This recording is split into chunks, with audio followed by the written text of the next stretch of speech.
नमस्कार। कौन सतरे होइतिला समुद्र मंथन? मंदर पर्वत को घुराई देवता आउ असुर। शिवों गलारे शोभा पाउथिला बासुकी।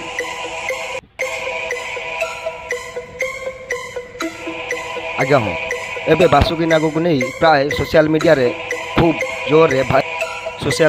खूब भाइराल होछि जे बासुकी नागर जीवाश्म मिली। आज्ञा हाँ, गुजरात पानरोध लिग्नाइट खनि मिला बासुकी नागर जीवाश्म। एमती एक न्यूज वर्तमान सोशल मीडिया रे प्राय प्रत्येक दिन भाइराल हबारे लगे। हिंदू शास्त्र अनुसार शिव पुराण अनुसार जेतेबेले समुद्र मंथन करते देवता और असुर माने मंदर पर्वत को खुआ करते एवं बासुकी नाग को दौड़ी कर मंदर पर्वत को मंथन करते। यार नाम बासुकी इंडिज रखा जाए जहाँकि आपण मानक कही रखुचु जे गुजरात जो खनि जो एक बहु विशालकाय सर्पर जीवाश्म मिली जहाँ वैज्ञानिक माने आशा कर माने चिंता कर बासुकी नाग हो पारे कि लंब 50 फुट और ओजन 1000 किलो रु अधिक ये जो महाकाय सर्पर जीवाश्म मिली गुजरात जो खनि लिग्नाइट खनि जहाँकि 6 कोटी वर्ष तलर विचरण करुवा जो जीवटर वर्तमान जीवाश्म मिली गुजरात खनि जहाँकि वैज्ञानिक माने अनुमान कर 6 कोटी वर्षर दे बासुकी एक विकल्प बोली से माने भावुं हुए तो ये बासुकी नागर जीवाश्म हो पारे। आपण मैंने जानी जे वर्तमान सुधा वैज्ञानिक मानकर जो आविष्कार रही जीवाश्म मानक नहीं तात्यंत बुआ सबुठार विशालकाय सर्प थिला जहाँकि मुख्यतः भूमि रे बास करुथिला। सबुठ बड़ कथा है जे वैज्ञानिक माने कहते यह भूमि रे मध्य बास करुथिला जे कि सब बड़ आश्चर्य कथा यह पानी रे मध्य नथिला जे कि प्रायतः आम धर्म जानते विशालकाय शरीर चापी धरी मारुथिला। एमिति टाइप रे मध्य आक्रमण करुथिला जे अन्य को जे कि आपण माने जानते अजगर हो कि आनाकोंडा हो माने जेमिति धरिकी गुरे हो जाती यह मध्य सेमिति करुथिला जे कि वैज्ञानिक माने अनुमान करछन तार जीवाश्म जो मिली एक विशालकाय साप जे कि 50 फुट लंब थिला एवं 1000 किलो रु अधिक मन अनेक कथा जना पड़ी ना आहरी मध्य रिसर्च करुँच वैज्ञानिक मैंने यह विषय जे बासुकी ना सतर कौन या बासुकी नागर जीवाश्म जे आपण मैंने देखिपे आम एनपी क्रिएशन माध्यम देखा जीवाश्म गुड़िक आपण मानक अनुरोध एनपी क्रिएशन को लाइक करूँ सब्सक्राइब करूँ शेयर करूँ जे आपण मानक लाइक सब्सक्राइब आम आहरी भल भल न्यूज बनइबू आपण मानक कहूँ जे कौन सतरे होइतिला समुद्र मंथन एमती भी बहुत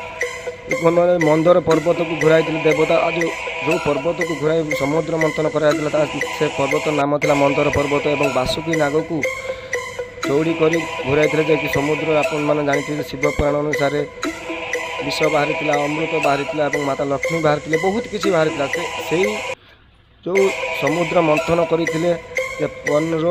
पनरोध लिग्नाइट खनि मिलता जीवाश्म जो गुजरात पनरोध लिग्नाइट खनि से एत बड़ सर्पर जो विशालकाय सर्पर जीवाश्म मिली आपण मानक आम एनपी क्रिएशन माध्यम देखा आपण मैंने देखिपे जहाँकि वैज्ञानिक मैंने दावा कर नाम रखा जाए बासुकी इंडिकस जो वर्तमान ताकू धरी जीवाश्म को नहीं रिसर्च करा जो प्रोजेक्टर नाम वर्तमान रखी बासुकी इंडिकस से भी वैज्ञानिक माने भी किछिटा अंशर जो माने भगवान को विश्वास करते ईश्वर विश्वासी लंब मध्य यार 50 फुट और 1000 किलो अधिक विशाल सर्प था जैसे आम मैंने जानी जो हिंदू धर्म मुख्यतः बासुकी नाग विषय शिव पुराण हो कृष्णा हो वर्णना करा 6 कोटी आगुरी अनुमान कर वैज्ञानिक मैंने 6 कोटी वर्ष तल जीवाश्म जो सर्पर जीवाश्म मिली 6 कोटी वर्ष तल आम माने बासुकी एक विलुप्त प्रजातिर साप जो बासुकी साप है विलुप्त प्रजाति जहाँ वर्तमान जो जीवाश्मटी मिली वैज्ञानिक मैंने अनुमान कर सर्प वर्तमान विलुप्त हो सारी तातंग बुआ से विलुप्त हो सारी बासुकी विलुप्त हो जाए मुख्यतः भूमि मुख्यतः माने स्थल भाग में बास करुला ये जो सर्पर जीवाश्म मिली बासुकी कहते बासुकी तांको जो मुख्यतः वैज्ञानिक मैंने ये दावा करते से स्थल भाग में बास करुला विशाल शरीर माने तार जो विशाल शरीर था जहाँ को भी से धरुला चापिकी मुड़ी की मारी दूसरा जमी अजगर एवं आनाकोंडा देखी आपण मैंने ये एक न्यूज बर्तमान पूरा सोशल मीडिया घूरी बुलूचे आहरी आम हिंदू धर्मर आस्था विश्वास अनुजाई आमे मध्य विश्वास करुँच अनेक कथा आहरी मध्य रिसर्च चली एपर्यंत सबू कथा मन माने सब कथा जी जहाँ रिसर्च करने कथा सबू कथा सामना को आसीनी आपण मान देखो जो बासुकी नागर जीवाश्म मिली बर्तमान गुजरात जो खनि बर्तमान मिली आपण मानक कहूँ एनपी क्रिएशन को लाइक करूँ सब्सक्राइब करूँ शेयर करूँ प्लीज।